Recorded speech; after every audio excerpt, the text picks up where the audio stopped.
In any system, we will likely find competing priorities and varied interests of different actors in the system. It's important to investigate multiple sides of any issue and put ourselves in the shoes of the other person to investigate the problem through a new and different lens. As you engage with this section, consider the following. How do people in the food system, from producers to consumers, describe their role? What are their concerns and their priorities? My professional experience is, working in the coffee industry, you have the single serve coffee cups. And so for a lot of people, that is really convenient. And, it allows them to have this experience of coffee that they might not otherwise be able to have. But it's not the most environmentally friendly mode of consumption. And so for a coffee company that really values this environmental impact of their products, to offer these single serve portions, might not appeal to certain consumers or allow them to experience their product, even though they might be wanting to. And so really just being willing to listen to what consumers are wanting and how they want to access products, and working to find solutions that align with the company mission or values and production goals. So you mentioned having production background yourself. What are some of the things that you think that producers would most like consumers and researchers and policymakers to know about their role in the food system and their concerns? I have an easy first answer. The farmers are actually the most concerned about sustainability and water quality and soil health and production systems. This misnomer that farmers are somehow uncaring and destroying the planet with their production system is just completely wrong. I haven't met anybody who says, "Gosh, my goal is to ruin my farm. I want to destroy the soil. I want to pollute the water. I want to make it worth nothing in the future." So I think the first thing to know is that there's not a difference in the general or even quite often specific objectives. And second thing, whenever I'm in a room where somebody says, "Well, gosh, look, farm systems are inefficient because," or "we make bad decisions at the farm level because," and they think they know more than the farmers who are actually facing that question every day, just kind of shake my head and say, well, the farmers are the smartest people in the system. They're the ones making the decision day to day, year to year, with understanding of what happened. So I think that's number one. That the economic systems in which people operate are often the result of a lot of other decisions and debates, though, right? So we have federal regulation and federal support programs and things like crop insurance and conservation titles and credit titles, and it's an incredibly complex system in which people operate.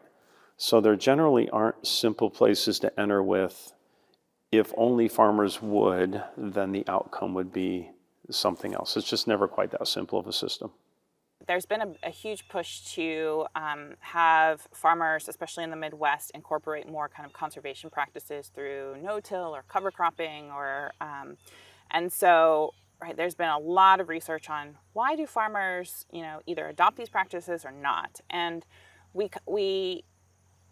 when I was reading this literature, you constantly see, a group of farmers who are kind of out there on the front, and they're constantly adapting, they're constantly experimenting, incorporating new things, trying things, and then it's like you have this kind of middle, you can think about it as like the layers of an onion. Mm-hmm. So as you go down, you have this middle layer who's like, I don't know, that's risky, I don't, and so they're watching what this more experimental group is doing, and they will adopt what is successful and leave what is not.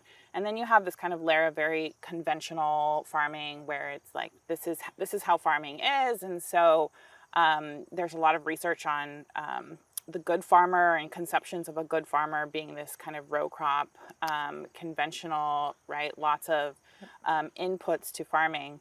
But I think, I think it's true that there is this kind of identity and culture associated with farming, but I'm not sure it's to that specific model of agriculture. I think it's more to the land and being stewards of the land and what that means. And I think those kinds of ideas of what it means to be a good steward or a good agricultural producer or farmer, right, that's more malleable. And so that can change with changing circumstances. And so I think, right, our challenge is to understand why there exists that kind of different level of risk-taking or willingness to adapt to new and changing circumstances.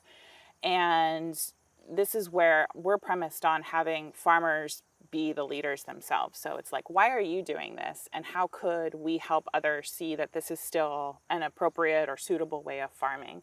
So I think it's about less stripping them of those identities or cultures. And it's just, right, that's already in their framework. And so being able to, right, work with them on what could be changed within their model and, you know, and have it move that way. I don't think it's necessarily an assault on someone's identity or culture. It's just asking them to move to, I don't know, like expand or, you know, engage with different parts of what's already there. I think industries are trying hard to meet consumers, at least part way, with their desires about the production systems. And if I use a term like enrichment, that's something a lot of consumers would like to see. And what that means is enriching the environment in which the animals are raised to perhaps allow the animal to perform more natural behavior.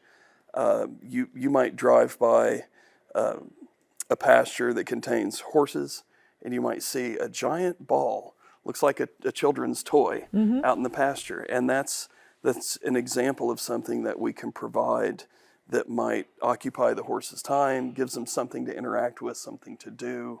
So that's an example of enrichment. Providing straw to pigs to allow them to root around in it a little bit, that's another example of enrichment. There's always a cost to those things, and there can be unintended consequences. I mean, if you provide straw and you don't change it out routinely, that could introduce disease, or that could be a welfare problem for the animal. But I think producers are really trying more and more to be mindful of those things and look at what are realistic things that we can do that won't increase the cost of production too much, because that inevitably has to get passed on to the consumer, or else that industry ceases to exist. But I think that's an area that a lot of animal agriculture is looking at and say, how can we be better? How can we provide more opportunities for animals to provide natural behaviors in ways that don't actually harm the animal or just increase the production cost so much that it's prohibitive? It's important to investigate multiple sides of any issue and put ourselves in the shoes of the other person to investigate the problem through a new and different lens. As you engage with this section, consider the following. How do people in the food system, from producers to consumers, describe their role? What are their concerns and their priorities?